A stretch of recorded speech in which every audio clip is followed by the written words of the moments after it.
So right now I've got the two decks pulled up that we're going to be watching today first.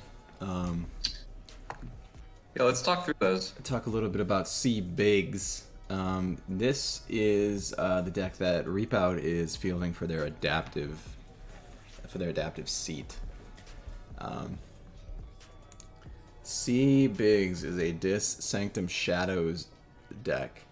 And Freddy, I'm looking at this deck and I'm seeing some pretty stereotypical Coda stuff going on.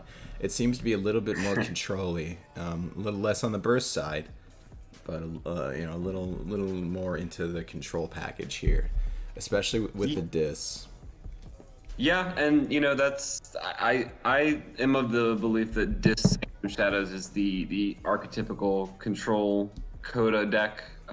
You could argue Brobnar if you really care about the board, but this package just does so much in general. And then if you look at this deck, yeah, you got, just looking at the first 5 cards, Yeah.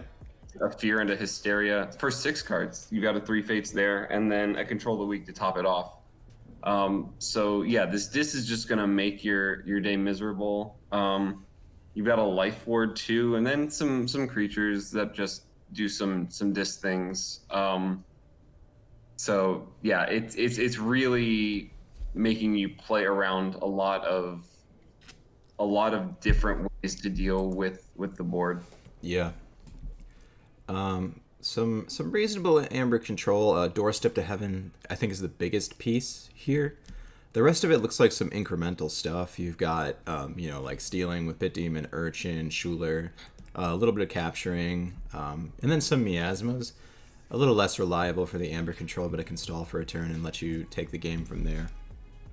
Yeah, and Miasma pairs really well with Doorstep, right? That's right. If you can stall for a turn when your opponent's at check, then either they don't generate Amber or they generate it and lose it next turn with Doorstep. You've got Library of the Damned, so you have a little more ability to set up the combo and really just to get value out of your Doorstep rather than just having to pitch it. Mm-hmm. So there is a little bit here. It's largely, as you mentioned, it's largely incidental Amber control. Nobody's winning a game with one Urchin as their Amber control, but this has just enough to slow the opponent down. And I think what it's really going to come down to is playing the board, getting that board advantage, being able to reap out to generate enough Amber. Mm-hmm. Although looking at the deck, it's got high expected Amber, and from the SAS score, and we know that doesn't even include reaping. So there's a lot of pips in this deck. You can definitely generate Amber without reaping, but I think that having a board here is what's really gonna put you ahead of your opponent. Yeah, but so few creatures here. We've got 4 in Dis, 1, 2, 3, 4, 5 in Sanctum, and there are 2 creatures. So 11 creatures total. That's a good point. I probably should have counted the creatures first. Yeah. Well, if you can establish that Sanctum board, it looks like there's some archetypical like burst and support and main houses going on here. Yeah, definitely. Shadows being like incredibly bursty. I don't think you ever want to go Shadows to play to the board. You want to just dump your hand when you play Shadows. Oh, absolutely. Yeah. Dis seems to play the support role in kind of a control-y way. Yep. So kind of a standard Coda deck. Good deck, very good deck. Let's talk about what the Jargogles are bringing to the table for adaptive. Sorin Gould, Lord di Fortunatonante. Sorry, I'm butchering I'm glad whatever you had to language struggle this through is. that, so I didn't. My apologies, but we see the other end of the spectrum with Worlds Collide. Logos, Saurian, Shadows. So 2 houses we typically say are really strong out of Worlds Collide, Logos and Saurian. The Jargogles decide that a Shadows deck, the Shadows in this deck is good enough to bring. Let's talk a little bit about this deck. I'm looking through the Logos here. It looks like there's a good bit of efficiency in Logos and quite a bit of creatures, actually. About 8 creatures, it looks like. So Yeah. So it looks like there's a lot of benefit in repeatedly calling Logos if you can, especially through these wormhole technicians. That memory chip rewarding you every single time you go Logos.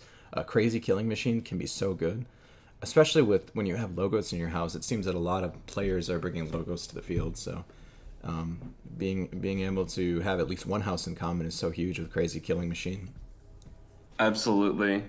And I like Anomaly Exploiter a lot here. It just gives you a little more control of the board. It also makes that cleansing wave in C bigs a little bit worse, right? Because anytime you want to have a damaged creature, now you've gotta take a risk that it'll get destroyed instead of getting healed with the cleansing wave. So, small thing, but I definitely like what the Logos is doing here. Triple Wormhole Tech is really interesting, but it's just going to let you fly through your deck, like you said. So lots of efficiency. Yeah, wow. This is going to be a nice deck. Yeah, definitely. The Saurian list here looks like some solid Saurian creatures. You've got Odoak, a fan favorite. This card has really changed the metagame single-handedly. Some other good Saurian creatures, but I mean, really what stands out to me, 3 tributes. Another classic Worlds Collide combo. And 6 Temper. That's right. And 6 Temper to go with it. Yeah, tribute doesn't really get you anywhere permanently unless you can do something with that Amber, right? And you've got a few ways to do it in 6 Emperor being the biggest one, and then you've got Imperial Scutum and the Kella Pigeon Ideal. With some really good ways to control Amber and then dump it. So yep, I like the Legionary here as well, because if you contribute onto something with an Ideal and ward it, I feel a lot better about that than a creature without a ward, especially against this disc package. But to be honest, C-Bigs has so much board control in discs that I'm not sure if a ward even helps you out that much. That said, it's a nice little combo to have, and so like you said, Logan, so many ways to do something with your opponent's Amber. That always hurts. You got the Axiom for board control, and I know C-Bigs is Sanctum, but there's not a ton of capture. Yeah, you got a Terms of Redress. Rating Night. Yeah, Terms of Redress can kind of protect something on demand, and then Tabris and Rating Night. Yeah, but aside from that, you're right. Not a whole lot of capture. So Axiom of Gris is going to be a one-sided board wipe a good portion of the time. Right. That said, Logos in Soaring Gold has almost as many creatures as C-Bigs has, so maybe that Axiom won't be such a good play, but very true. When you have the choice of playing it or not, then it's nice to have it. It's absolutely. Yep. Moving over to the Shadows. The Shadows to me looks maybe a little lackluster at first. You've got a little bit of Amber generation here from Hawk. No safety in numbers can provide a little bit of board control, but I don't see it being really relevant in this matchup. And then Bren the Fanatic is what sticks out to me the most. But apart from that, not a whole lot appealing here in Shadows. I'm guessing that they brought this deck for the Logos and the Saurian more than the Shadows, and the Shadows is just kind of it's not bad, so it doesn't drag the deck down at all. Yep. And not to cut this short, but I think matches might be starting soon. Yeah, that's right. I'm keeping an eye on this Discord here to get into this game. Trying to find where our competitors are. So give us a minute here.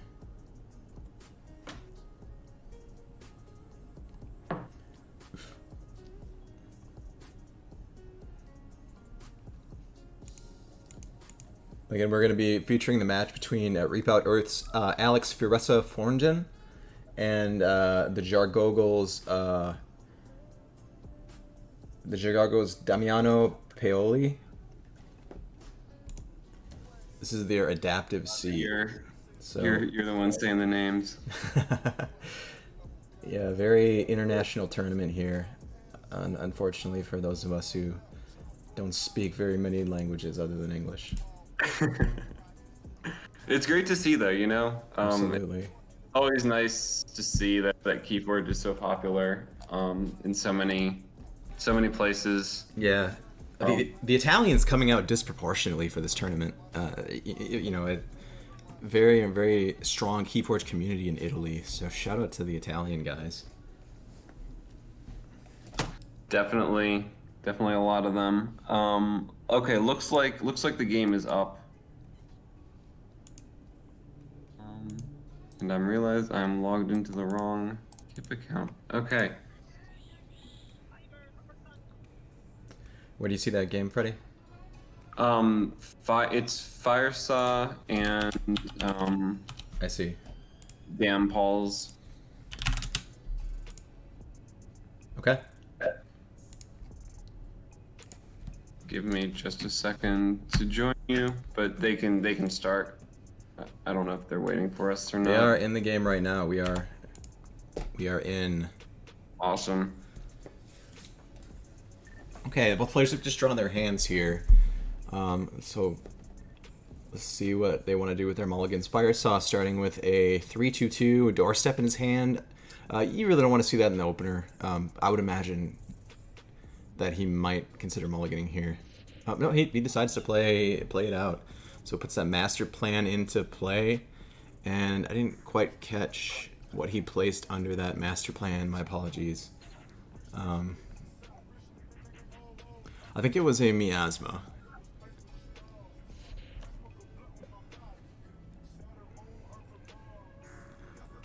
Damiano opens with a really, really strong logo start. Code, Monkey, Titan Guardian, Daughter, and the memory chip. So just starting off with doing exactly what this Logos wants to do. Playing a few of these value cards and just generating a bunch of value through that Daughter. Let's see how Reapout's Firesaw responds here.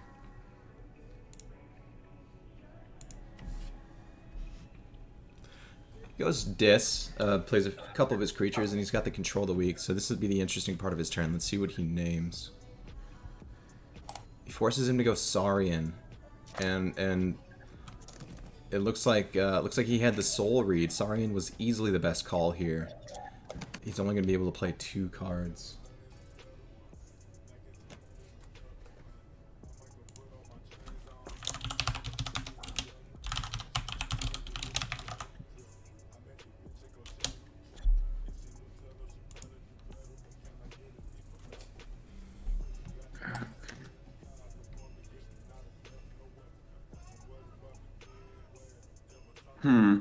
Logan, you can see hands? I can, yep. Huh. That's interesting. I cannot. It looks like you're in your old account. Scotch. Well, that's weird because I'm definitely not. Kip seems to do this where if you're logged in. Yeah, okay. So it looks like Damiano decides just to play the Odoac, holds on to the Califigian Ideal for a better turn here. That's an interesting play. Yeah, you would think he just wants to play out his hand and draw more cards, but here he shows he's going to value that Califigian Ideal, probably in a tribute turn, right? He plays tribute once or twice and puts the Califigian Ideal on something. Odoac gets dealt with immediately. Pit Demon kills it and survives thanks to Protect the Weak. So good play there by Firesaw.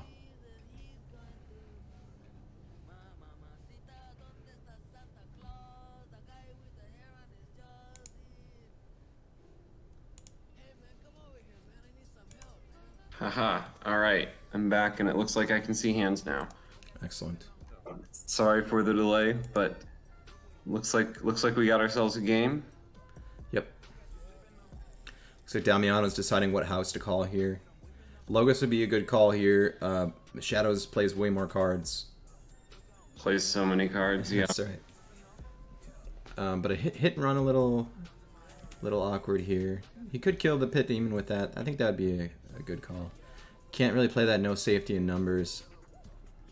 Kind of like what we talked about. No safety in numbers not really doing a whole lot here. Actually more of a detriment in this case since he has so many creatures, especially like three or less power creatures in Logos. Yeah, but you know, that's It's another one of those situational cards like the Axiom. It's definitely not great in this deck though. Yeah. But as we said, Shadows is the probably the weakest house by far in Sorin. So Yep. And keep in mind we are playing adaptive here, so you know the fact that Damiano's deck may be missing a few cards or a few cards that don't hit so well. You know, Firesa is gonna have to experience the same thing when the deck is passed to him. So absolutely, yeah. And you know, the other thing to point out is that he's now through almost half of Shadows cards, which means that the rest of his deck is going to be a ton of value with those Saurian and Logos plays. Right.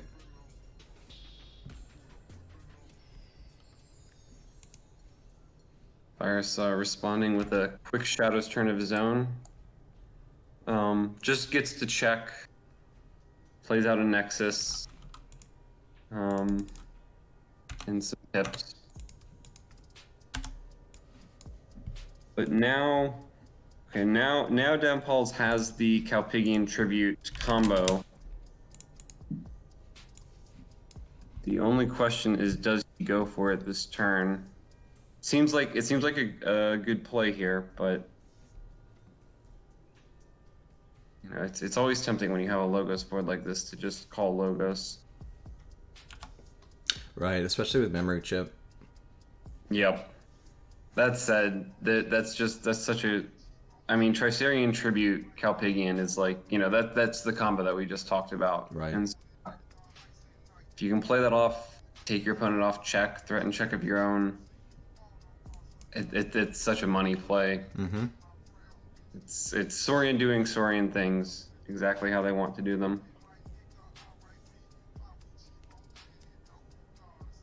He's really thinking this one through.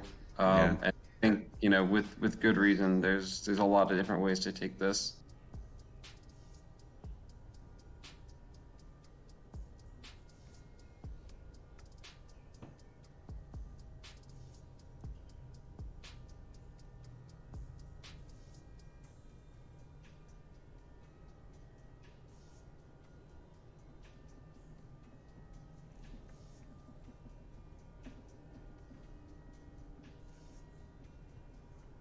So what other lines could he be looking at here? I think there's no way you go Shadows here. It doesn't really do anything for you. No, Shadows actually hurts you more than anything. Yeah. I mean, you could kill your own skeleton key with the hawk and then steal one. He'd still forge though, right? So you know. Yeah. It's a wasted play. I feel as though Shadows is off the table. Looks like he does go Saurian, plays that tribute, captures onto Yahtzee Gang, plays the Califish Ideal onto Yahtzee Gang. So he doesn't exalt. He only captures 3 onto Yahtzee Gang.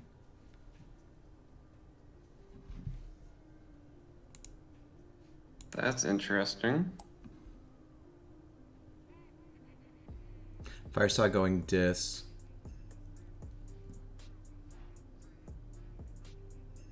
We'll probably see the Gateway come out this turn. Dust Imp is going to fight the Tricerian Legionary.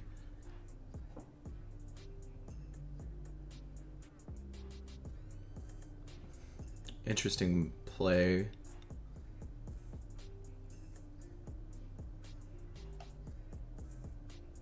Life Ward and Library coming down.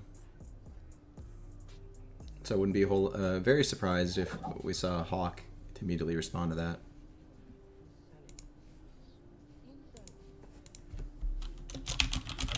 So here, yeah, you don't want to give an opponent a chance to use a life ward. Yeah. That would be pretty brutal here. Yep. And it looks, yep, he's going to hold the gateway. So it looks like he wants to get off the gateway life ward combo.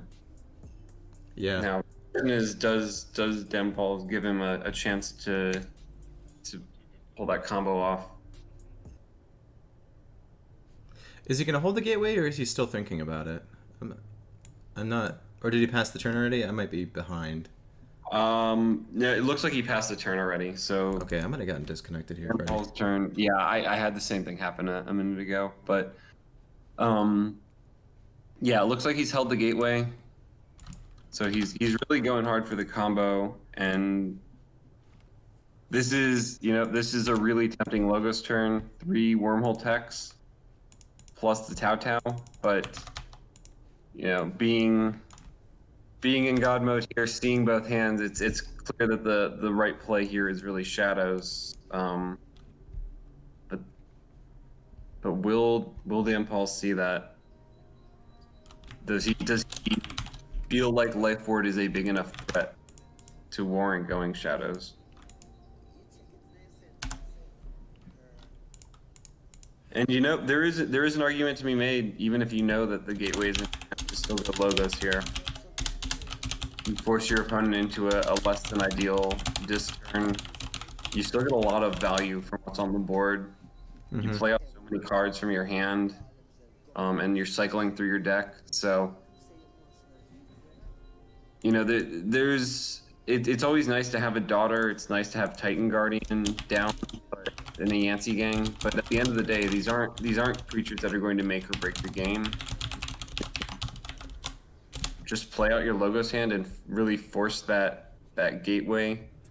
Yeah, looks like that's exactly what he's doing. So he just reaps out here, plays so many Logos creatures.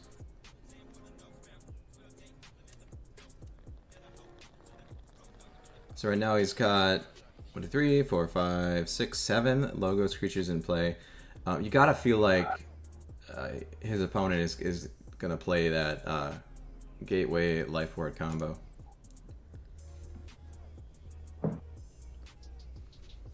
It feels bad. You get, you can use the fear to take the ward off of Yancey gang and then wipe everything.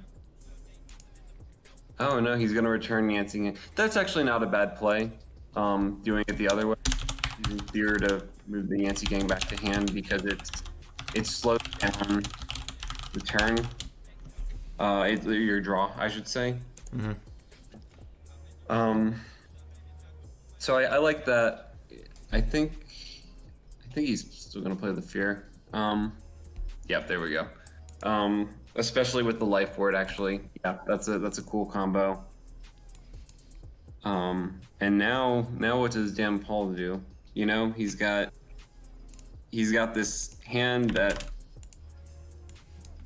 would be great to play Saurians, but nope, he's going Shadows. Okay, I like this. Yeah, so no creatures this turn. He really wants creatures to play those tributes. Right. And I like this. Bad Penny, you discard half the time anyways, so the only thing you're losing here is Yancey gang. And then you play out an artifact and you make 3 amber. It looks like get to check. Yep. And that's where he is right now. Freddy, we're running into some technical issues. Do you want to check your Discord for a sec? I think yeah. our counts are getting a little screwed up here. I DM'd you something. Okay, got it. Thank you. Yep. No problem. That makes sense.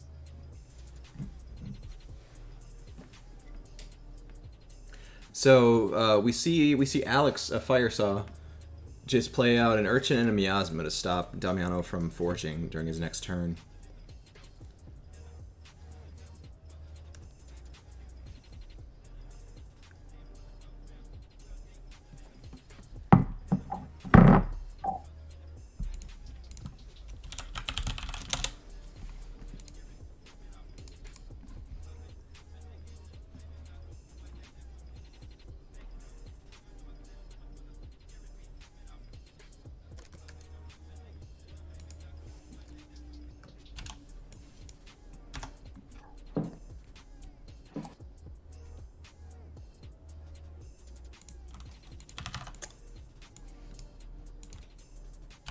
This looks okay. Well, it says I joined as Yep, Kip 14. Kip 14. Okay. Looks like Damiano's giving a thought to what house he wants to call here. I would be really surprised if he decided not to go Saurian. Yeah, it seems hard to make an argument. He's probably just trying to figure out how he wants to order things, Right. Or maybe he wants to burst all the way.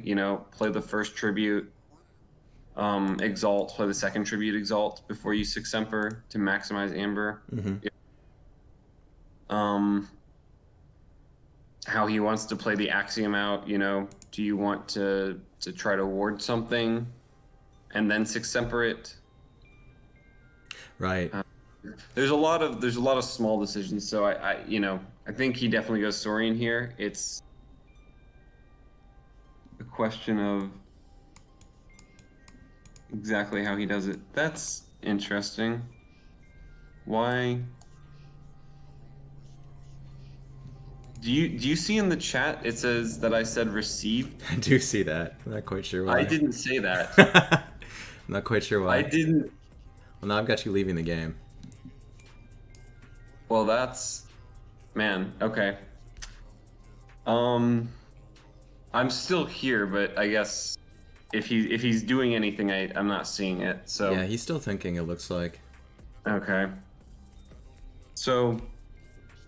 What is the line here? That's really the question. Yeah, I'm not sure it's worth warding your creature to gain 2 chains, and you'd also kill the Urchin, but that's not a big deal. He's not going Shadows to reap with Urchins or anything. That's right. No big deal. So in my opinion, if Damiano has made the observation, at least I think this is true, that his opponent doesn't have any cards that punish him for going huge on Amber. Excuse me, he does have Doorstep to Heaven. He's got Doorstep. He does have Doorstep to Heaven.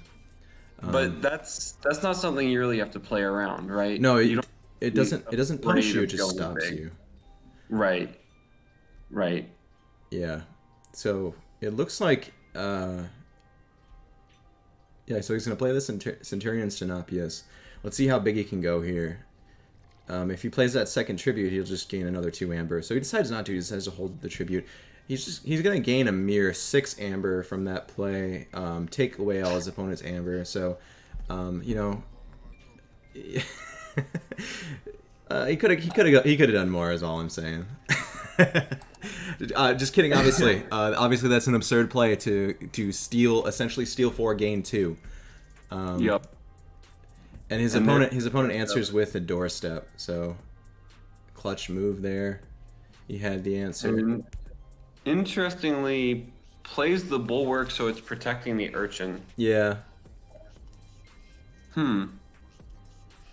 It's maybe. I guess he really wants to keep that Urchin. I'm not sure why, or maybe he was just playing fast. One thing I will say is Bulwark pairs very well with Poison Wave. It's really nice to have those 2 cards in the same deck. Right. It's a cool little combo, and he's set himself up to pull that off next time he does decide to go Shadows. And the other thing is maybe he wants to keep the Urchin alive for that Hysteria he's got in hand. Getting to steal 1 more is always nice. Right. He's dealt with the Otawak, so the Urchin's not as much of a liability. With 4 Saurian cards in hand, you got to feel that he's going to call Saurian here. It seems like a good call.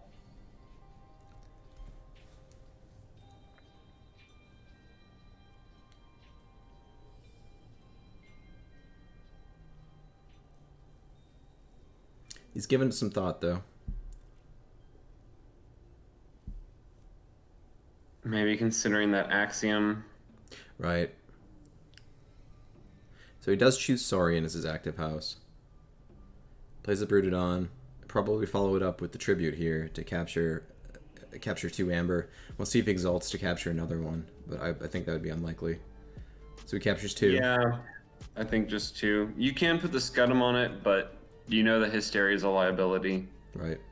So in fact, he does decide to exalt to capture that additional Amber. Plays Axiom to kill those 2 creatures and ward the Broododon Auxiliary. Yep. So a little bit of Hysteria insurance there. Yeah, yep. I like this. Shadows. Poison Wave lets you pop that ward, which means that next turn Hysteria will get that Amber back. Right. Otherwise, if you go Dis, you have to play Gateway into Hysteria to get that Amber back, and that's a really bad play for the value. So right. Shadows setting up his next turn. I think that was a great play.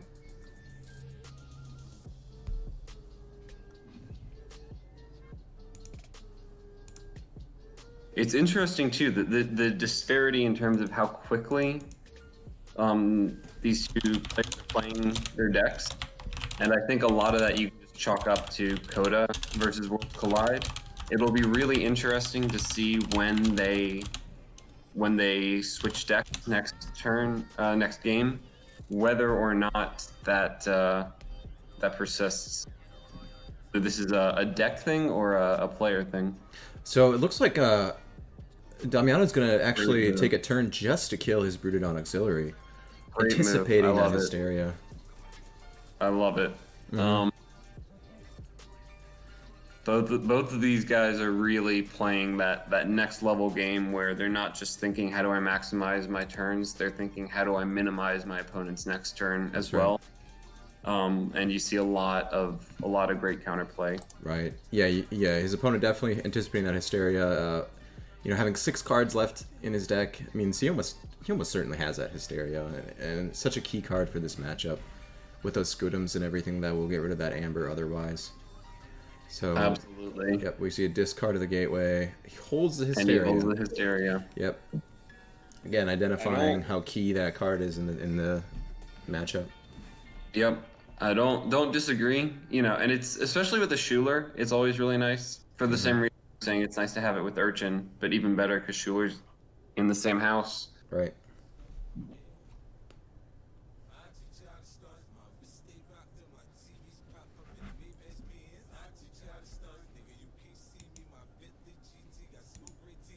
Go Shadows here. I think it's the right play. Either you go through 3 cards, whether you go Shadows or Logos, but this way you get the Brend on the board, and that means that you have a chance to steal sooner than if you'd gone Logos first. Right. You have more opportunities to kill the Brend, and that's going to be important here because Brend is one of the best Amber control cards in this deck. Yep.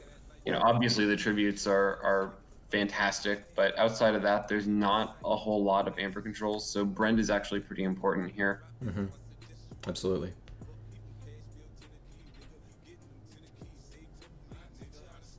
See a pretty solid Sanctum turn here. Plays a Raiding Knight, captures 1. Commander Remiel, good to establish, and then just a use of the Champion Tabris. Uses that special delivery to purge Umbra. I like that a lot. Mm-hmm. Hey, you can't let that Umbra live, man. No, it's just a little too much of a liability. Yep. So we're seeing a Logos turn here. We're going to see an archive of the tribute from that memory chip. It's such an excellent card to have in your archives. The tribute wants to hit at such key moments. So, that's exactly what the archive wants to do. Yeah.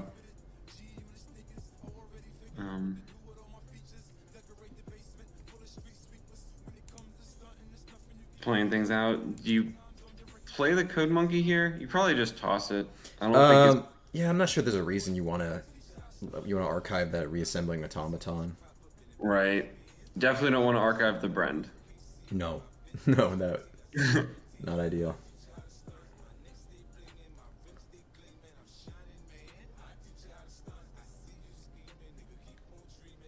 This matchup in particular, it's nice to have that no safety in numbers actually, because it means you're more likely to kill your Brend. Mm-hmm. Your opponent could put out some Shadows creatures too. Now, of course, as we mentioned, there's only 2 Shadows creatures that Firesa has, but just a little bit more value that you might be able to eke out of the no safety in numbers versus a game where you don't have that power. Definitely. And we actually see no safety in numbers. It could kill that Brend next turn. We see a Yahtzee Gang in the archives and the Bad Penny in his hand. So on a Shadows turn, he could say, fight that Ember Imp. You need that Ember Imp dead. You play the Bad Penny, you play the Yahtzee Gang from your archives, and you hit that no safety in numbers. It will actually do a lot for you. It'll kill the Remiel.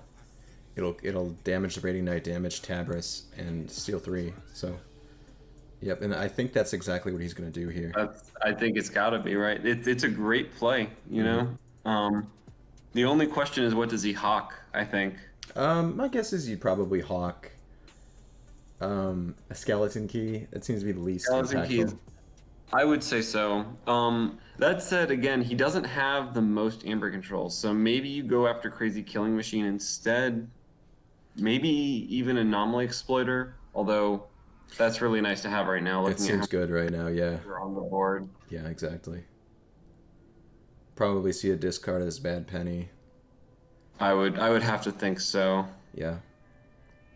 Skeleton key captures one Skeleton onto the key. automaton. That thing's not dying It's anytime soon. and that's something else to note is apart from the hysteria, there's no real good way to get that amber off of the automaton. Mm-hmm. As long as DamPauls keeps playing out creatures. So maybe he wants to keep it for that reason. And he does get rid, it looks like, of the Crazy Killing Machine. Yeah, he values the skeleton key a little bit higher than the crazy killing machine. Yeah, and I definitely don't disagree with that decision. No, not an objectively wrong decision there, I wouldn't say. No. He's got pretty good board presence. He doesn't really need that board presence. There's no artifacts that he needs to be able to take out. And even if he did, he's got 2 hawks anyways. So Crazy Killing Machine, not the most important card here. Mm-hmm. And Freddy, I don't know if you caught it during last turn, but the subtle maul forced Alex to discard his miasma. That's a good catch. It's that could be really impactful. One of the remaining big amber control cards. We're gonna have to see a reshuffle to get that doorstep back, because Damiano's at 11 amber right now. That's almost 2 keys of amber. Yeah, and by no means a sure thing. But if he hadn't lost that miasma, man, that he could have stalled for a turn. He would have reshuffled, and it's a small chance, but he would have had a shot at redrawing the doorstep to knock DamPauls down. As it stands, it looks like he'll be forging his second key and in a really good position to threaten the third key. Right. Yep, and Firesa says exactly. Yeah, right there. Good subtle maul hit. Good subtle maul hit. I think everyone is feeling how impactful that was. Yeah.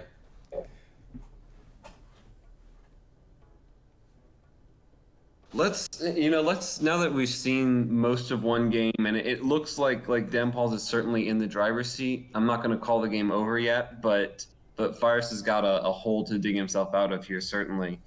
Do you think that this matchup just favors DamPaul's deck Soaring Gold, or do you think that we can chalk most of this lead up to variance? Yeah, that's an interesting question. Looking at the list, Soaring Gold looks like it's going to have a lot bigger plays. It's got the potential for bigger combos. It's got the potential to establish a board and continue to use that for advantage. So, play like 3 or 4 Logos creatures and just continue to call Logos unanswered if Firesa doesn't immediately answer that with his deck. So I would think that the majority of the time, if Firesa can't continue to control and keep down this deck, it's going to break away and take big leaps against Firesa's deck. So I would think that, on average, Soren would be able to take the win. And I think like you said, it's not over yet, but I would probably give the advantage to Damiano. I think it actually is now. You can fight Automaton into Tabris, Anomaly Exploiter, the Raiding Knight, and just shoot up an Amber. Right. And right. Damiano doesn't necessarily know that, so we don't know that he's going to do that. But that's true. But that is the winning play, Freddy. Yeah, good to identify that. He does have a winning line here. Yeah, and really, I mean, again, with the advantage of having players' hands revealed, we know he just needs to get to 7, and there it is. So. Yep. Absolutely. So he decides to kill off the Schuler. He's at 7, and like you said, from what I can see, it is the game. I guess he wanted to avoid the hysteria. Yep. So we see a concession out of Firesaw, recognizing the game is over at 7 amber. He cannot stop his opponent. And yeah, to continue that thought, Freddy, these big plays out of Damiano's deck that he brought, there's no real way to answer the big Amber outside of that doorstep to heaven. So I think it's key when you're playing Sorin against C Bigs. You want to bait out that doorstep as best you can, and once you bait out that doorstep, you can just explode through multiple ways. Be it the Logos creatures on board or the Tribute 6-Semper combo.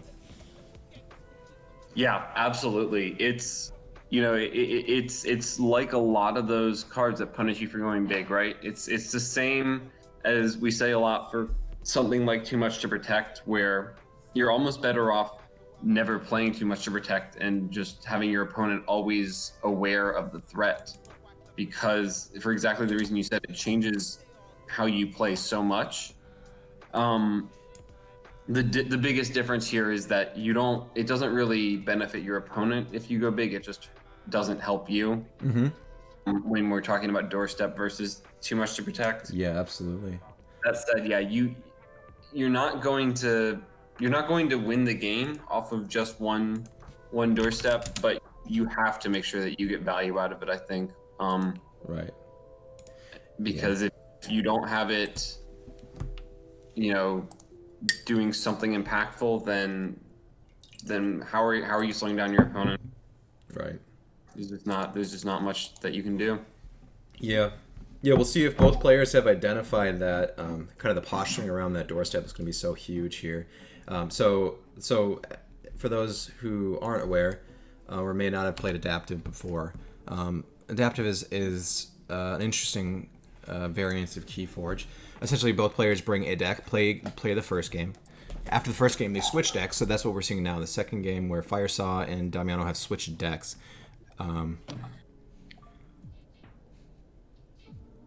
Looks like a little bit of an accident here. Play a different deck. Yep, you try to slip a different deck in here. Nice try.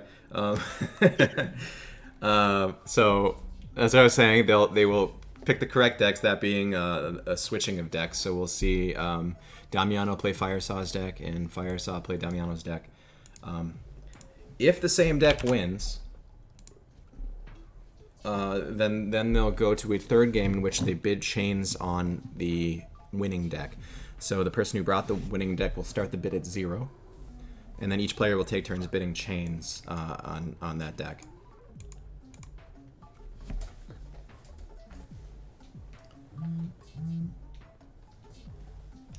Part of the tricky part of Adaptive is that you have to pilot somebody else's deck, right? So something a lot of players will do is bring sort of a tricky to pilot deck to Adaptive, hoping that they'll take game one because they know how to play the deck very well, pass it to their opponent, and their opponent might not know how to pilot it very well, and won't know the combos, won't know the matchup very well, and might drop the game, and they'll just win 2-0, and sometimes that happens. Certainly, and sometimes the opponent will even pilot the deck well, but right. You just have those unlucky or those lucky draws. Logan, I've heard two different schools of thought on Adaptive, and I think that they both have some merit. So I'm interested to hear what you think about this. There's the one school of thought, like you said, where you want to play a tricky deck.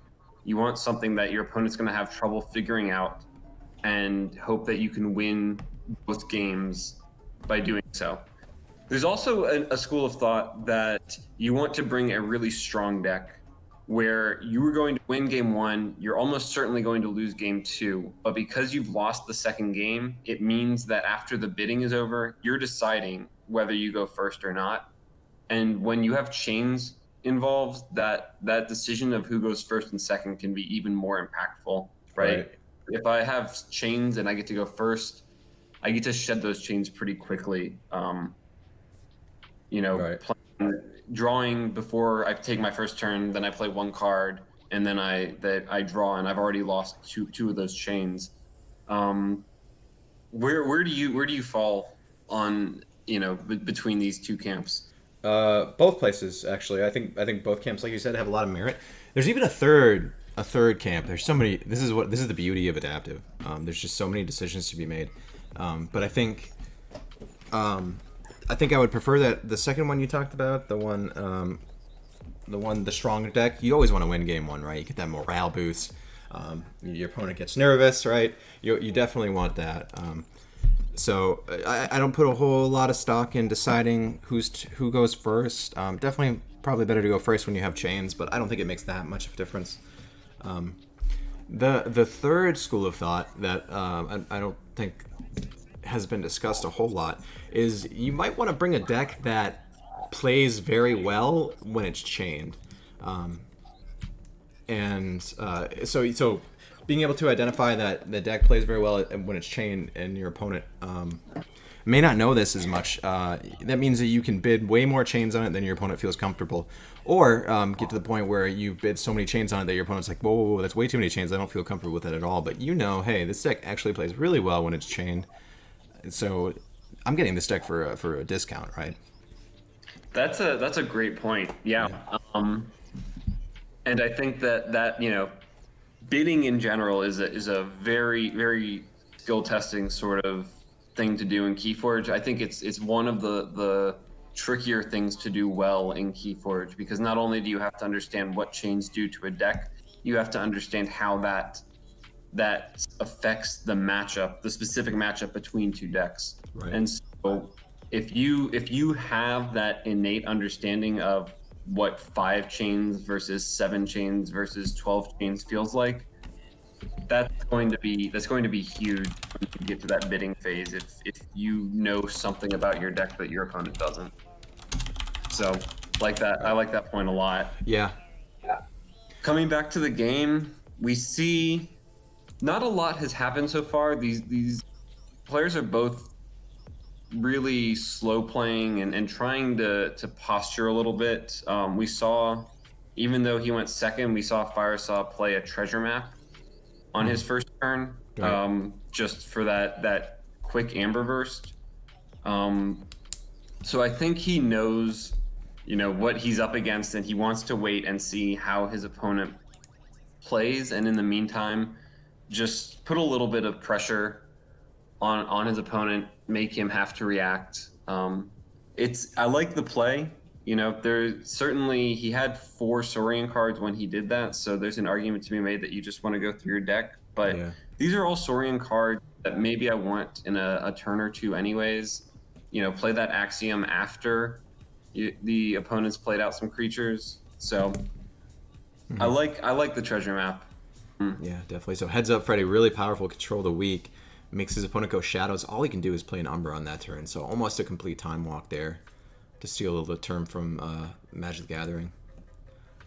So really good call from Damiano here. Takes that opportunity to go Sanctum and just play 3 creatures. So 2 Commander Remiels and a Bulwark here. Commander Remiel with Pit Demon, really strong combo. So let's see how Firesa answers here. I don't think either of his turns are especially good here. So we saw that Hysteria got played. Yep, and apologies, it looked like my game froze, which is why I was talking about something from 2 turns ago. Gotcha. That's okay. I'm back up to date. So yeah, okay. Okay, awesome. It looks like he is going Saurian. Kills the Remiel. I think that's always good. Remiels, they're not quite witches, but they're pretty great to have. Close to it, very close to it, especially with Pit Demon out, being able to reap and steal one, really strong. Yep. So Firesa having 2 tributes here, a little bit awkward. If he were to have his 6 Emperor along with this, we'd see an absurd combo coming out here, but no real way to protect that Amber once it's captured. So we'll see if he holds the 2nd tribute or plays it immediately. It's an interesting question, and again, the tributes are such a big part of the Amber control in this deck. I would be very tempted to hold it here, but it looks like he does play it. Right. Looks like he's just gonna force his opponent to get rid of that Amber. Oh, and he draws into the 3rd tribute. Man. Yeah, a little bit of awkward sequencing. This is another thought for Adaptive is you might want to play a deck that needs some sequencing to play very well. some sequencing that you understand more than your opponent, especially with all of these archival tools that we're seeing out of Soren. If you know what combos you're trying to set up in your deck, your opponent might not be able to identify them as quickly on the fly. So you'll be able to set those up when you have the deck, pass it to your opponent, and they don't know what they're doing. It kind of just falls apart in their lap, right? It's a good point. Lots of different ways you can take it. I think, I love adaptive personally. I haven't played much of it competitively, but it's just so fascinating how many different strategies you can adapt to adaptive, no pun intended. But yeah, absolutely, that's a great way to go with it. And if you can have a deck that does a little bit of all of these things we've talked about, then even better. Freddy, it looks like we might have lost you. I think so. Not sure. I get to watch about 2 minutes, and it looks like after about 2 minutes, I just have to log back in. Okay, so goes dis. Okay, and he plays the gateway. That was the question. It's not an ideal turn, but it does mean that he might be able to get value out of those miasmas, rather than just playing out the shadows to play it out. But Firesa responds just from logos of his own, so he's gonna force DamPauls to play out this shadows turn with both miasmas, not get any value out of them. And then he's got this Tribute 6 Semper set up. Right. Really, really nice stuff there. And you can Tribute 6 Semper onto Titan Guardian too, so you draw those 2 cards. Ooh, yeah. Rooted on to put the taunt next to the wormhole tech. You don't really care about the Code Monkey. Yeah, this looks like it's going to be a great turn for Firesa. Freddy, we might have another account for you. Okay. I don't know if it's the account or what, but if this continues to be a problem, then I'll try a third account. I think for right now things seem to be working okay. Okay, awesome. Yeah, so a pretty efficient shadows turn, 2 miasmas, a booby trap. Unfortunately, he gets to 4 amber, which is the kind of that big tribute number. But we see that Firesa is not ready to go, not exactly ready to do that just yet. He's just gonna take this turn to go logos here, create some more efficiency, reap a few times, threaten check, and kind of like we said before, I think he's trying to bait out that doorstep, and we see the doorstep the only way to take Firesa off of check. Yep. And now the question is, do you play it out? Yeah. Yep. Damiano's He's thinking got about a tough question. Because the other thing is he's got Library of the Damned. So if he holds doorstep, it's a really inefficient play. Because he's probably gonna go Sanctum here. Wait, what? Yeah, I think somebody else may be using your account, Freddy. Someone else is using this account. Okay.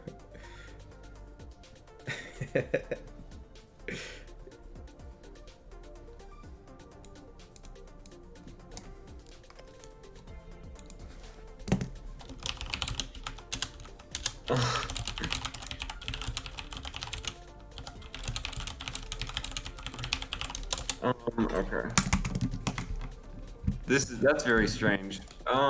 Okay. Let's try a different account. That's... Apologies as we work through some issues. This being like the one of the biggest online tournaments yet, there's bound to be some issues, and we're experiencing them now. So appreciate everyone's patience.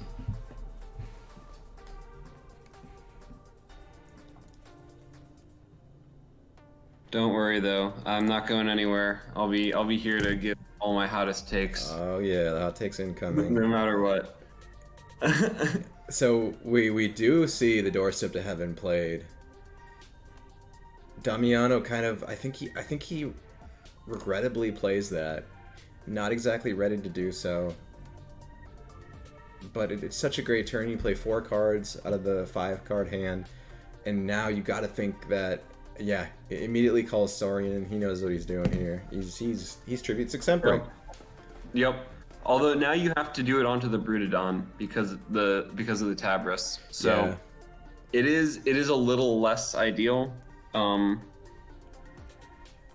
let's hope Firesa identifies that, and he does. He thankfully. does.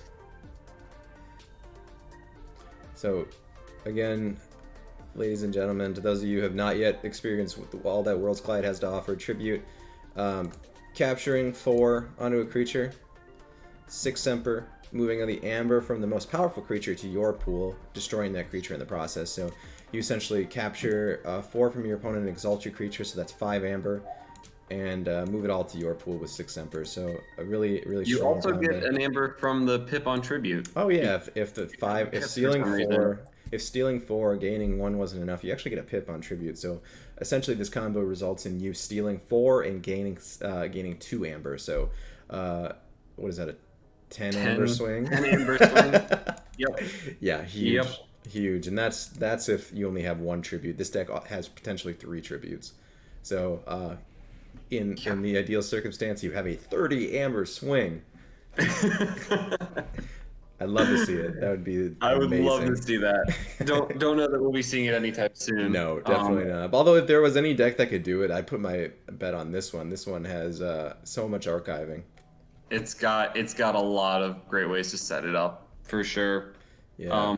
It's also got a really nice Shadows turn coming up. An incredible Shadows turn. Incredible. You actually get to steal 3 immediately with Bren because you have no safety in numbers. Yep, and you'll draw 2 with Titan Guardian. Yep. So You will lose all of your Logos creatures though. yeah, but those Logos creatures have done what you need them to do. You've gotten so much value out of them at this point. Yep. Seeker Needle. Some of the Logos creatures will die, but it's a sacrifice that Firesa is willing to make. And let's see what he puts under Master Plan here. Inspiration. I like that. You just get to use a creature at some point whenever you need. Yeah. Have we seen any Hawks yet? This deck featuring 2 Hawks. It does, and I don't think we've seen either. No, we haven't. And despite the fact that he's playing 6 Shadows cards out, none of them are Hawk. So, might still be able to get that inspiration off. I think he's gonna want to pop it pretty much immediately. And actually, one nice thing about that Seeker Needle is that now Firesa won't actually draw with the Titan Guardian, because it's not going to die from no safety in numbers. Right. So, just a very small thing, and it might just be delaying when he gets to draw, but it does slow down that draw for now. And 2 of the 15 cards in the deck are Hawks, so Right. it is a very real chance that he would have drawn into that Hawk otherwise. Oh, but you know what? I'm silly because he can just use hit and run to kill off the Titan Guardian. So If he chose to, that is. he's a Hawk after all. I'm not sure we'll necessarily see that, though. Protecting the Yancy gang is, it's good work from the Titan Guardian, so we'll see what he wants to do here. Hit and run deals 2 damage. Okay, he just pings the Tabris. Yep. And actually, he doesn't even do that because it's got enough armor. Yep. 3 armor right now. But obviously an excellent turn. He gets to steal 3 and play a hand of 6 cards, so 9 Amber, threatening, and then I don't know that we have a Terms of Redress, but there's no other way to really take him off. So he's gonna get a second key here. Yep. And he's got Tabris as well, right? So he can capture 3. Unfortunately, he needs to capture 4.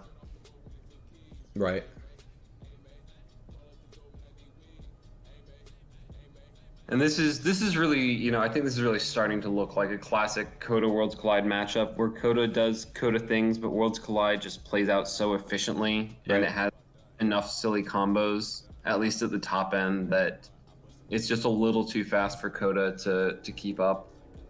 Mm-hmm. Especially when you like we said so many times, you have so few big Amber control cards. There's just not a whole lot you can do. Mm-hmm. Both Miasmas and Doorstep are all gone. Um, it's just even Control the Weak, which at least indirectly gives you some Amber control. Like all those big impactful cards are just in your discard pile. You have 8 cards left to draw, so you're not going to be seeing them anytime soon either. Yeah. Yeah, too much to protect, and Doorstep to Heaven gaining a lot from Worlds Collide printing.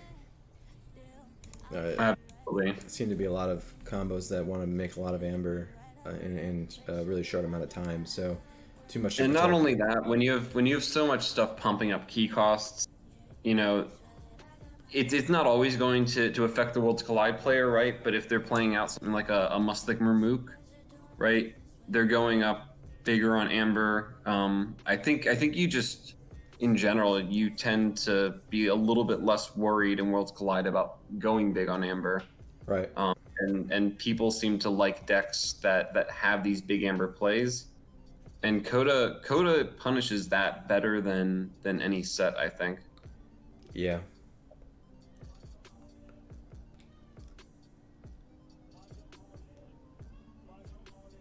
We're gonna see that master plan activated. Yeah. Inspiration. I think it looks like he just wanted to get that 2 Amber off the dust imp. Good call here. That gets him to check. So It does. And the only way that definitely Firesa not has a to bad way take to him do off it. check here is through auto whack. And I don't think that's worth it for Firesa. Probably not. He's got a lot of plays that he can make here. He unfortunately can't get to check no matter what house he calls. He's going to be one short, whether he goes Shadows or Logos, and 2 short if he goes Saurian. But he's still got a very firm lead in this game. And I might go Saurian here just to slow down the opponent. If you one more turn that he's got to spend forging his second key, it does give you a chance to have a better turn next time. That said, it's probably best to just go Logos, I think. Yeah. Just cards. Right. It gives you the best opportunity to have a strong turn next turn. Right. And you're not really scared about your opponent bursting up to 6 in one turn next turn. There's not really enough in hand to do that. Mm-hmm. Or just in the deck in general. What would he have to be scared of? He's got a cleansing wave. Yeah, that'll gain a bit. Yeah, it's not nearly enough Amber Burst. Oh, draws into a lot more Logos. So he's got what he needs just on the board right now. Mm-hmm. And DamPauls is in a tight spot here. We're really seeing a mirror of what we saw in game 1. I don't think that this is too surprising at this point, but let's see if he's got any outs. I'm looking at the deck list, trying to see what he could draw into that'll save him next turn, but I'm not seeing it. Everything that he needs right now is in his discard pile. So, Logan, maybe this is a good time to talk about game 3, because I'm interested in what you think we'll see in terms of bids. And that can either be what you think the players will bid, or what you think this Worlds Collide deck Soaring Gold is worth in terms of chains. Yeah, it's a little hard to say. We've seen some pretty close games here, and I definitely don't think it's over just yet. But with such close games, you got to think they're not going to go too high on chains, right? I think the winning deck, if the deck does go 2-0 here, Soaring Gold will definitely be it'll go to maybe 6 or 7 is where I want to place it. I don't think it would go much higher than that. The deck doesn't. I feel like the deck doesn't really do a whole lot to slow its opponent down, and it really wants to see like some significant combos. You want to see those no safety in numbers with the Brand. You want to see those tributes with 6 Sempers, and that's kind of hard to do under chains. So you might not want to play too many chains on this deck. That being said, I do think it's the better deck, and you probably want to be playing it. So I'm not sure. What do you think, Freddy? Where do you value this deck? I think you're right. I think that the one thing to note here is that you've got so much speed and logos that you can offset those chains to some degree, right? You got Tau Talent. If you get memory chip early, then you've got that combo essentially whenever you want it. You just need to draw into the cards. You don't have to worry about lining things up because you're going to be archiving those impactful cards away. So you've got the wormhole text that just let you get more cards either on the board or in your archives. What I would be most worried about is falling a little bit behind and then the opponent building up a bit of a board, right? So if in fact C-Bigs can get ahead a little bit on the board and then get the life ward down, and just kind of keep things under control where it's in the driver's seat, it's going to be hard to come back from that, I think. Yeah, I agree with that. In every game we've seen the World Collide get ahead on board, and then that's just set the pace for the game. If that doesn't happen, then I think that's where things will get interesting. So I'm with you. I think 6 chains or so is probably about as much as I'd want to go. As soon as you get into 7+, those chains start really slowing you down when you're drawing 2 less cards. So I would probably go to 6. I would have a really hard time going to 7. Yeah, I agree.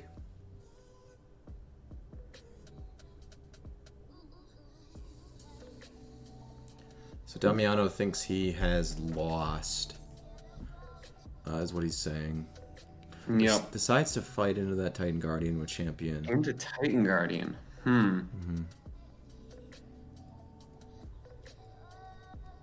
I think he just wants to minimize how much Firesa will be able to reap for.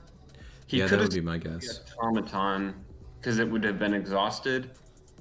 Even if it wouldn't die, it would have been exhausted. But, okay, he does. Did he have a terms? Oh, did he have a terms in his archive? He had one in his hand, I think. Oh, I just missed that. Okay. Yeah. Okay, the game is definitely not over then.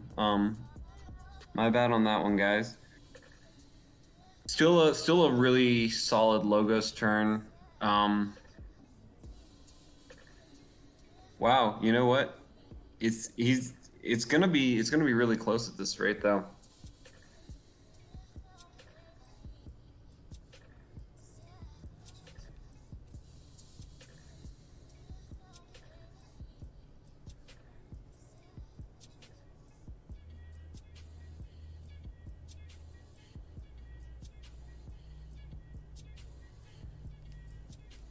Some tough choices all around here.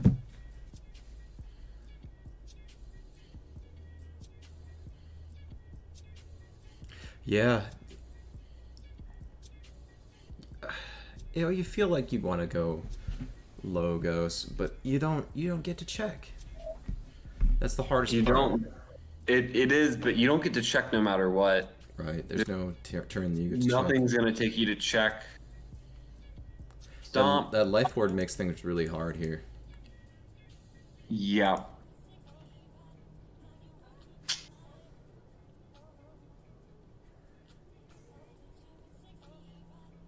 I think you still go Logos though. You don't those like you can't. You have to assume those wormhole techs aren't going to be doing anything, anyways, right? Like even if you get them down and reap with them next turn, it's Amber. But those card like you're playing out Logos cards is not what you need right now. So you need to go up big on Amber, and then hope that your Saurian or Shadows can stall for a turn if your opponent gets to check. Yeah. Which it can, and it looks like, man, it looks like there will be just enough for Firesa to take him off check next turn, because it looks like DamPauls has enough to get to 6 on his upcoming turn, but not to 7. So let's see where this takes us. Mm-hmm. Discards the wormhole text and plays everything else out.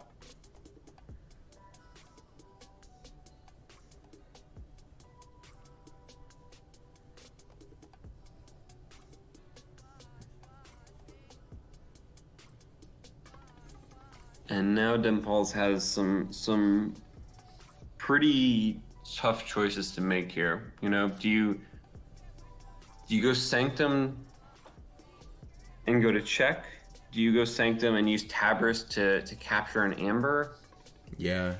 To slow your opponent down? But that's Shadows? I mean, you can't do that. I don't think. I think Shadows is probably the right call. Yeah, Shadows will end up drawing you the most cards. You want to draw another of your answers again. Like your Miasma here would be so clutch. He's already played both his Miasmas. Is that right? Yep. They're both out. As is Doorstep. Yeah. So redrawing that Miasma is so huge. You are never going to play 3 Fates. Well, I shouldn't say never, but you literally cannot play 3 Fates. You will lose the game. You cannot play Gateway. Yep. You will lose the game. So if he went Dis, it would be Schuler exclusively, and I don't see that being the right turn. You also get a Library of the Damned activation. It does. Yeah, it does get him 4 cards deeper. So there is something to be said for that. Looks like he chooses Shadows. Freddy once again having the correct call. Freddy knows.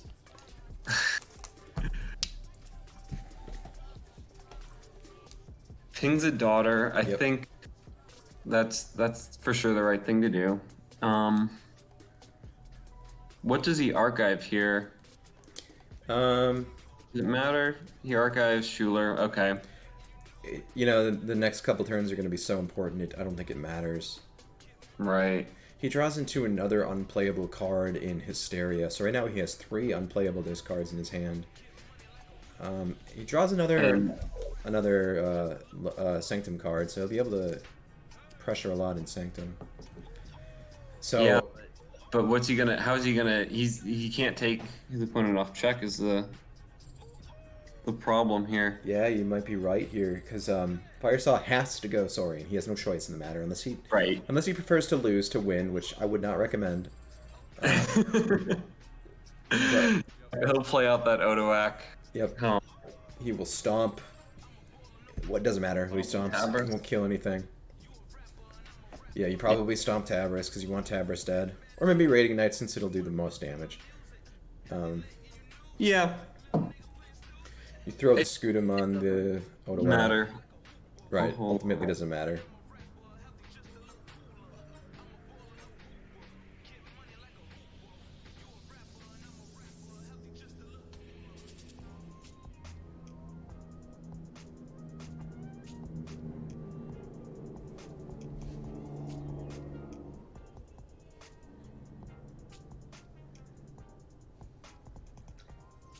He does put the damage onto Tabris. Mm-hmm. The 7 draws into a gross number of Shadows cards. Yep, that is an absurd number of Shadows cards. But at the end of the day, I think this game is over. Really, really close game. Yeah, 1 Miasma would have been it. 1 Miasma, yep. That would have done it. Yeah, but unfortunately misses the 2 of into the redraw, so that'll be it. It was a stretch to draw that. Definitely not likely, but that was his out. No, but I mean, doorstep would have done it too. You know, You're absolutely right. Yep. doorstep with 2 creatures and 2 pips in hand. That would have been nice. Okay, and now we're moving on to bidding. Yeah. So, yep. So we're doing the bidding right in chat here, guys. If y'all can see this. So Damiano Paul is going to start the bidding at 0, since his deck won 2-0.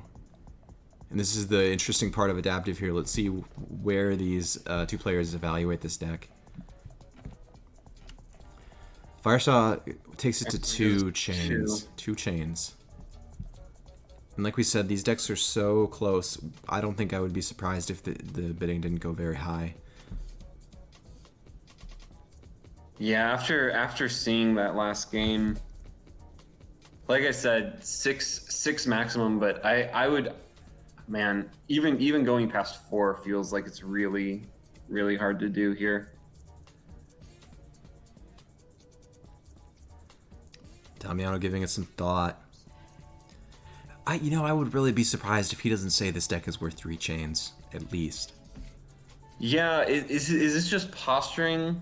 Is he trying to make Firesa think that, that he's hesitant to go much above 3, or is it that he wants to just go straight to 6 so that if Firesa wants the deck, he has to start with 2 less cards in his hand?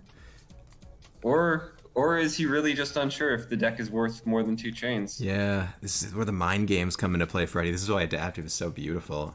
I love it. There's meta games, yeah. Pressure is on Damiano now. Thinking.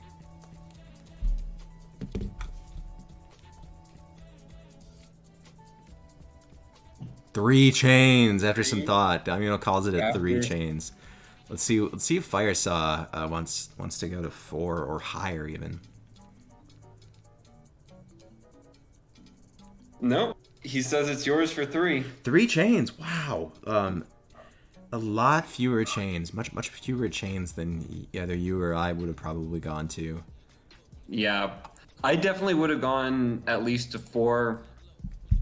I would have probably felt okay going to 5. Certainly 6 is where I really would have felt like I was overplaying things.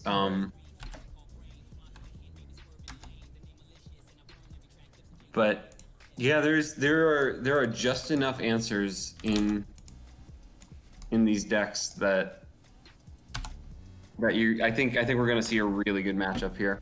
Yeah, I agree.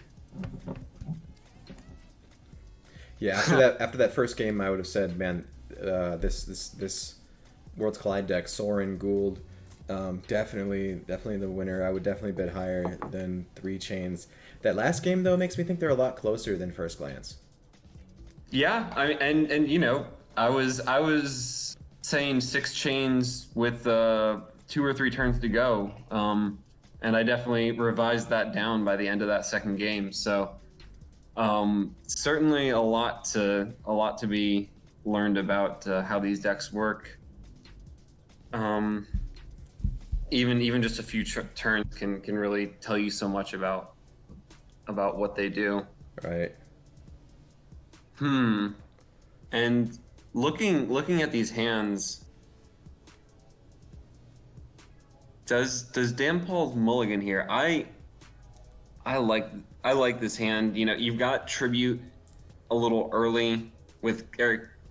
You know, you're going to get Tribute early when you have 3 of them a lot of the time. Scudam and Calpigian early as well. They both keep. All of that on Automaton. Yeah. They both give it a keep. Starts it off with a Wormhole Tech. I like that. You follow it up with Logos again, and you play out your 2 guys. Ember Imp forcing Damiano to go Shadows.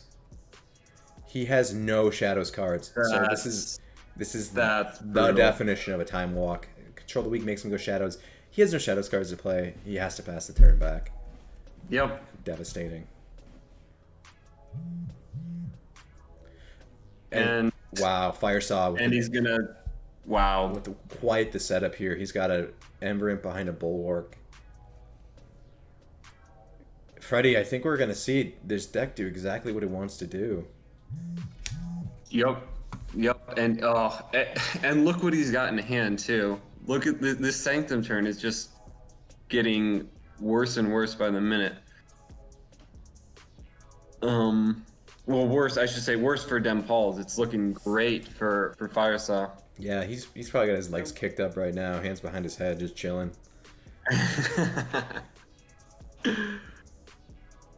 That said, there are some answers here for DamPauls. He's got the Saurian package that he needs. But only 2 cards he can play a turn, right? So what is he gonna do? Oh, you're right. You're right. The Ember Imp. Yeah. No, you're absolutely right. I really think you just go Logos here. You gotta kill that Ember Imp. It's gotta die. Yeah, I think you're right. And we've got a Gateway to Dis underneath Master Plan. Just kill everything button ready to go. Yep. A really good opportunity here for. Got the insurance policy. That said, you know, there's 2 Hawks in the deck, but I actually don't hate it because he's so ahead on board that even if that Gateway gets destroyed, it's not a big deal, right? You're probably not going to be playing. Actually, no, it looks like he's still got Gateway in his hand. I think he has 2 Gateways in this deck. There are 2 Gateways in this deck. You're right. Counting can be tricky sometimes. Okay, so definitely great to have it under the master plan. Then, no matter what happens, you can still play out the Gateway. And DamPauls does exactly what you said, Logan. He just gets rid of the Ember Imp. Has a rough turn, but you know, at this point, you're not in a bad spot just letting your opponent build up the Amber because you've got 2 tributes, you got the Scudam and the Calpigian Ideal, so you've got some plays here. Mm-hmm. It's just a question now of how will Firesa respond to this Saurian turn. Right, yeah, the ideal response here would be Hysteria. He does not have it ready. Nope. He does have Miasma, however. So he's got a few different options here, you know. Let's see what happens with the Saurian turn first, I guess. There's a lot of decision points here as well. You know, how much do you tribute for? Right, which creature do you want to tribute onto? Looks like he wants to put it on the Legionary. I think that's the right call. Yeah, well, there is some merit to putting it on the Titan Guardian, being that your opponent really doesn't want to have to kill the Titan Guardian. No, that's a good point, actually. Yeah. You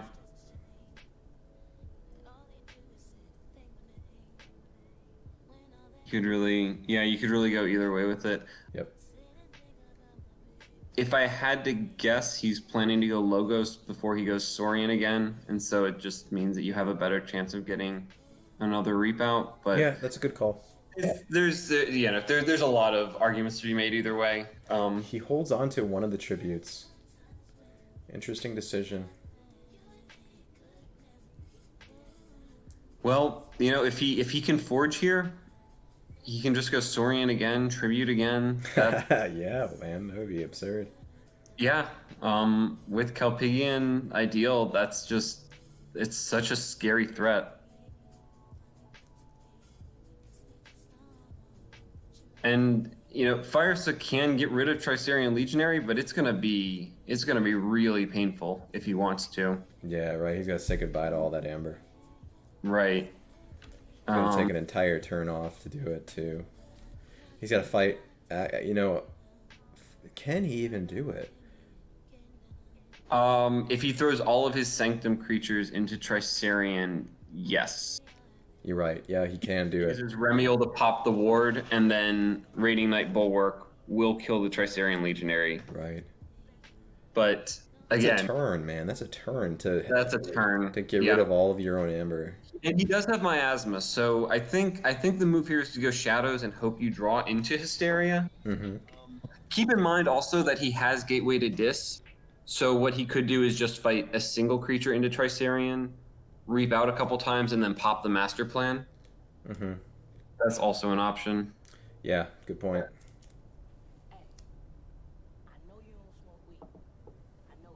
You know, maybe the move here is to go shadows this turn and then keep that in your back pocket for next turn. The danger, nope. I think he might just go for it. He's just reaping, man. Use the Nexus to fight into There you go. and now he'll pop the Gateway. Mm-hmm. I think there it is. I like it. I like it. So that amber is gone forever. Goodbye, amber. It does mean that his opponent will not be forging. So we have a Tabris out too. Always nice to follow up a board wipe with a big beefy creature like that. Yeah. Tabris Some control. interesting in this matchup. Because of the fact that it's such a high power, that 6 Emperor isn't as reliable if your opponent has a Tabris in play. Yep. And you're probably not getting rid of it with an Axiom either, because Tabris can capture. So Right. really interesting card to counter some of these Worlds Collide cards that we're seeing. Yep. And now, you know, the other thing to point out here is now DamPauls Hawk feels bad, right? Yeah. If he shadows this turn, which is probably the play. Nope, he goes Logos. Okay, he wants to get value out of that Hawk, I guess. Yeah, and there are a lot of good artifacts to hit out of your opponent. We see Library in his hand right now. He's probably gonna play out that Library, so he probably will get the value out of that Hawk. Yep. So DamPauls once again making better decisions than me, even when I can.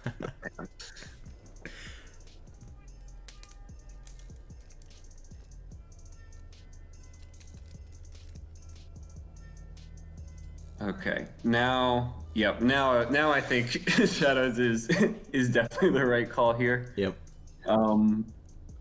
He can hawk that Library of the Damned. What do you do with that hit and run, Freddy? Is there any merit to putting 2 damage on your Brend? Yeah, you know, I mean, what else is it gonna do, right? You're gonna kill the Dust Imp? No. You're gonna take out the Tabris' shields? Okay. Where else would the damage go? Right. I think you might as well put it on the Brend. Yeah, good call. There is some playing around Cleansing Wave, but that's so minor. Right. Oh, He kills the Dust Imp off. the Dust Imp. Okay. Interesting. Actually, a pretty heads-up play from Damiano. Because if he were to have the Brend in play, his opponent would have no Amber, so he could immediately kill that Brend with no punishment. It's a good point. Yeah, Damiano sees that possibility. He would have had a couple Amber, right? He was at 1. No, he was at. I think he was at. Oh, he was at 0. Yeah, he was at 0. He got 1 from the Dust Imp or sorry, 1 from Brend and 2 from Dust Imp. Nope. Right. So heads up play there by Damiano. Good call. Yeah. Draws into a 2/2/2 here, a little awkward for him. What do you see Firesa Yeah, but doing? Firesa's dealing with his own awkwardness. Yep, he just plays a Miasma, plays a special delivery, and passes the turn. Yep. He's got a good follow-up here with this Sanctum turn. Yep. That's assuming, of course, that Tabris survives. There is the possibility that he goes Saurian here. Yeah, Soaring would be fine here. Even a Logos turn, throw the reassembling automaton into the champion Tabris to anomaly exploiter it would be a good turn. To exploiter it, yeah. Yep. Absolutely right. But if you do that, you do not go to check. It's a very good point. Lots of tough decisions, man. But I think at this point, Firesa certainly in the driver's seat. Mm-hmm. When you have to make these these sorts of decisions, and you have to make them being behind a full key. That's a really hard spot to be in. Right. There's also, another argument for playing Saurian here is that you've got the Bren down. You want to kill it before your opponent plays a Hysteria or a Fear, which he has both of those cards in his deck. We haven't seen either of them, I don't believe. We know Hysteria's in hand, yep, and it looks like Fear is not in the discard pile. So the sooner you can get rid of that Bren, the better, and it looks like that's what he will do. Plays the Tribute first. Certainly, so it will let him ward the Automaton, and that ward will stick. Plays the Axiom. Really solid play there. Really solid. And now all of a sudden, he's gonna be, well, he'll be at 5 next turn because I can't see. Yep, can't see that doorstep not getting played in this situation. Yeah, you'd think he would have to. But this is a rough turn. It's a bad Sanctum turn and a bad it's turn. It's a doorstep, and you toss out 2 cards that do nothing. Yeah, that gives either your opponent the opportunity to go Logos and just reestablish everything. Boy, yep. And now he pops the ward on Automaton. Mm-hmm. Likely wants to Hysteria that. Yeah. Yep.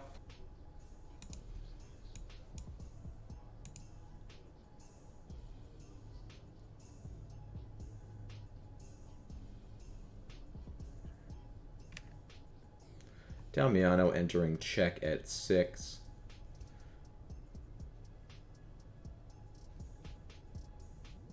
Solid turn. Mm-hmm. Hey, there's 6 Emperor. Good timing, buddy. A little late. Oh, this looks like it's for sure going to be a disc turn for Firesa. And the only question is, do you want to play the Gateway to kill off the Daughters in the Wormhole tech? Looks like he just wants to return them all to his opponent's hand. And I like that call. Now DamPauls has a really clogged up hand. He's not going to be drawing for a little while. Firesa also doesn't have to worry about chains, and maybe he'll hold this Gateway. I think he's considering it right now. Yep. Because he forces Firesa to play, forces DamPauls to play out all of his cards, all of his creatures, and then just kills them. Nope, he does decide to toss it. Yeah. If you hold it, you're pseudo-chaining yourself anyway, right? You are, and then when you play it, you're chaining yourself further. So It's a good point. It definitely slows you down a lot. When you're ahead, just get more ahead. Right. Not a bad way to do it. Yeah. Catchphrase of StarCraft 2 caster Artosis. Is that right, Freddy? When you're ahead, get more ahead. One of my favorites. Yeah. One of my. Yep. It's it's certainly easy to get in that mindset where you say, okay, I've got to come up with the next level play, but sometimes the next level play is do anything too stupid. Right. And holding that Gateway might have been a little too stupid there. Yeah, use your advantage to get more advantage. Yep. Pressure your opponent. And with that booby trap, man, yeah, booby trap. Suddenly that Logos board is not looking very threatening. No. He'll be probably threatening check in a turn. Firesa's in a great position. But look at the Shadows turn. But the Shadows turn is going to be 6 cards. Going to be rough.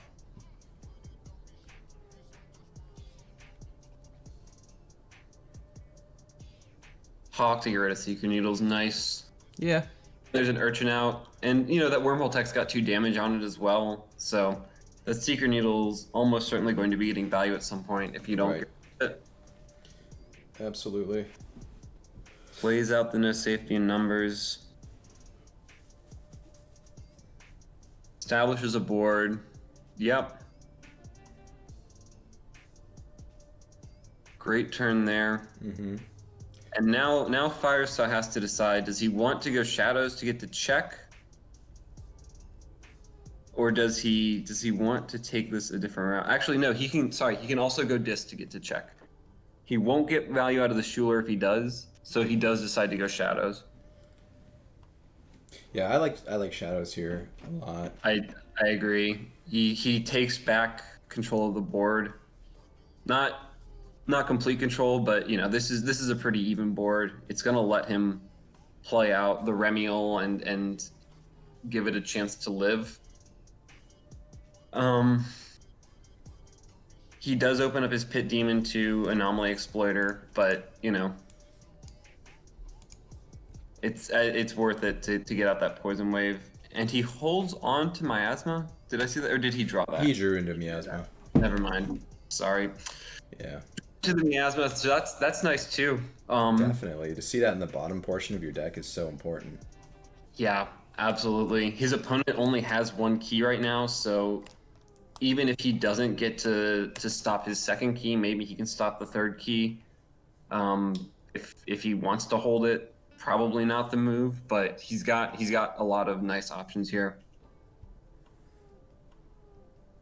So we see Damiano actually fighting into that Pit Demon rather than kill it with the Anomaly Exploiter.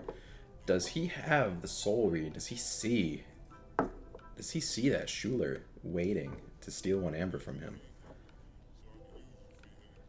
What do you think, Freddy? That's a good point. I think you might be right here. He's counting the cards in the deck at this point. I imagine he sees that there's only 3 left.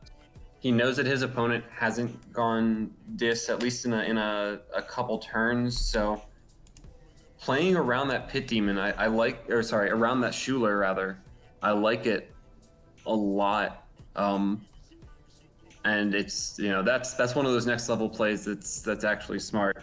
Not the kind of next level play I make. No, but Freddy, I see a 2-card combo in Damiano's hand. What do you see here? Do you see? Have we talked about any 2-card combos in this deck? I think we might have, and not only that, so he's going to get to Exalt Centurion Sinopulus from the play effect. He's going to use Stomp to also Exalt Centurion Sinopulus. Yes, he's going to Tribute, take all of Firesa's Amber. So currently 6 Amber here. And then he's going to slam 6 Semper Tyrannosaurus onto the board, getting that 6 Amber off of that Centurion right into his pool, so goes straight up to 11 Amber. Gross. Yeah, gross absolutely play. Disgusting play. And that's, up until that turn, Firesa had this game sort of under control. He certainly looked to be the favorite, but 1 Tribute 6 Semper, man, and all of a sudden, I'm really liking DamPauls' position. Yep. It again, I think it's going to come right down to the wire here. These miasmos are gonna make such a difference. Yep. And now having that miasma for the third key definitely looks like it's going to be a very real thing. He steals one with Schuler, gets that steal in before Odoak comes down. Always nice. Yeah.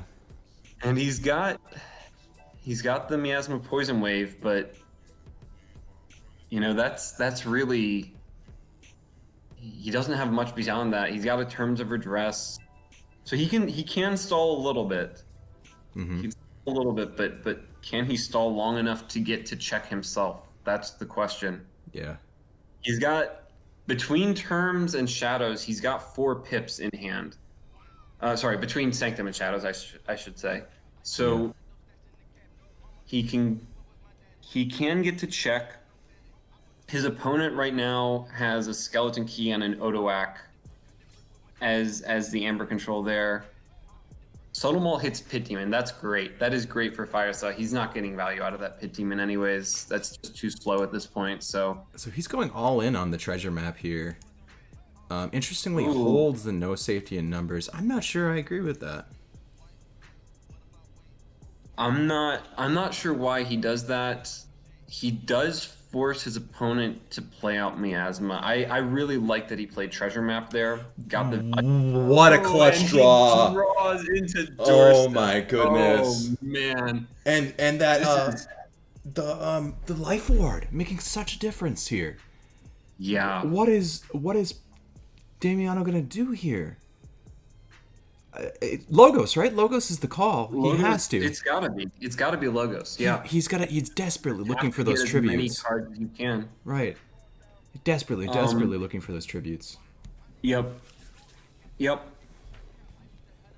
And he's got 2 more in the deck, so he's gonna be seeing quite a few cards. Mm-hmm. There's a decent chance that he does hit the tribute. Yep.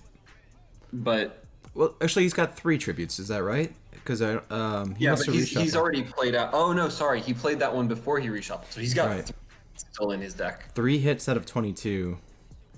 Is it likely? Probably not. But he's got to look for it, man. That's all he's got. Yep. So it's got to be Logos here. You archive, whatever. Probably a Shadows card because you're hoping that you go. Saurian. Is there a judge? Yeah. I'm not sure who Compact D is here.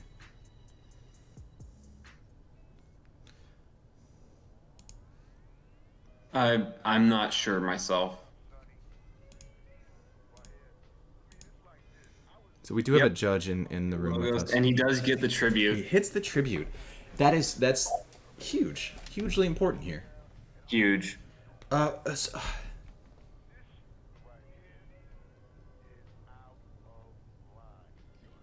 Kurt's daughter kills off the Schuler. Yep. So doing everything right. Yeah. So actually 2 tributes. He's got 2 tributes. Oh, jeez. Yeah. That's now the question here. Is there a world where you hold on to terms? Yeah, he just nope. No world. No world. You want to play out your hand, right? Yeah. And you know what, Freddy? I think this might be game. Well, no, it's not quite game just yet. See, we've got an Odoak. Probably going to get a Scootum on it. Check.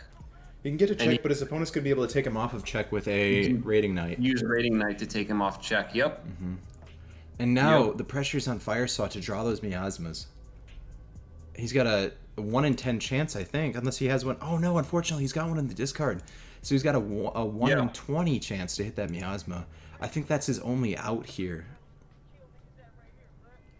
I think you're right. That Odoak with so much amber on it. Yeah. And actually, Damiano making the decision to not play out that second tribute to go into check. Freddy, I really disagree with this move. Yeah, he just gave Firesa some breathing room. Right. That said, he doesn't draw what he needs to draw, so we could see the game end right here. Yep, he just has to go Shadows, and this game is over. Yep, I think so. I think that's the case.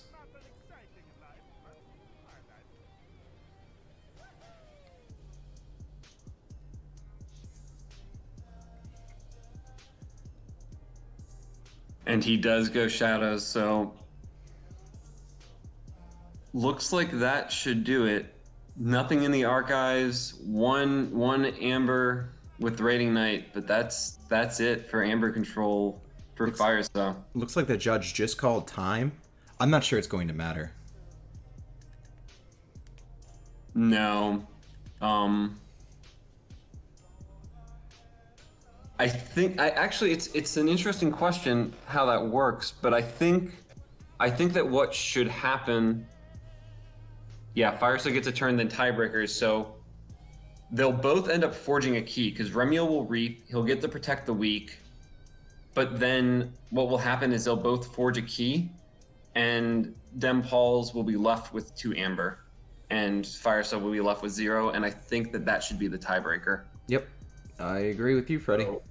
So I think that Firesa is just looking at this to see, is there any possible way to play this differently. You know, if he could get rid of that Odoac right now. Nope, sorry, it's got Scudam on it anyways. Doesn't Yeah. matter. A Hysteria would be the game. Hysteria would be the game. Interestingly enough, just due to tiebreaker rules, a little weird. Yep. Definitely a little weird. But you know, at the end of the day, it's. I think everyone would agree that DamPauls has won this game. You know, without considering tiebreakers in time. So, in this case, the weirdness of the rules not really changing. No, it does not come into effect.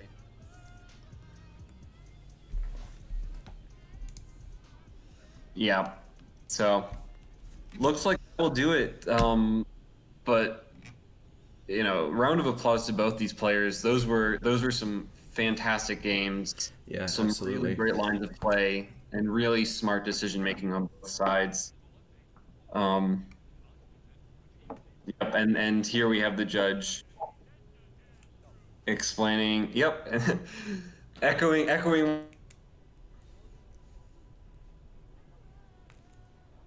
But Firesa with some really good redraws at the end, and DamPauls with some really good redraws himself. So. Yeah, absolutely, hitting both of those tributes. Yep. Huge plays. Excellent games.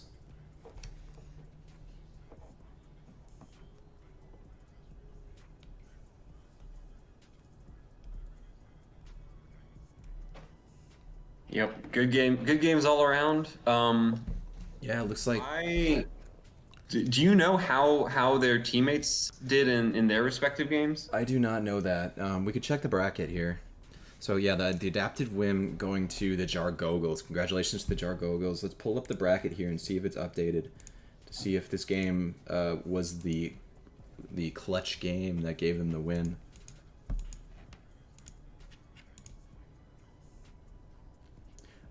This is the beautiful thing about adaptive, Freddy. Like, each of these games was closer than the last. It just got closer and closer. You're exactly right. That was some fireworks, to be sure. Certainly you can get some wonky matchups in adaptive where you have one deck that's just substantially stronger than the other, and you don't have very interesting game 1 and game 2s. But even games like that can lead to some really interesting dynamics, because game 3, when you have one deck that's clearly better but has a lot of chains, even that can be a really interesting sort of matchup to see. Yeah,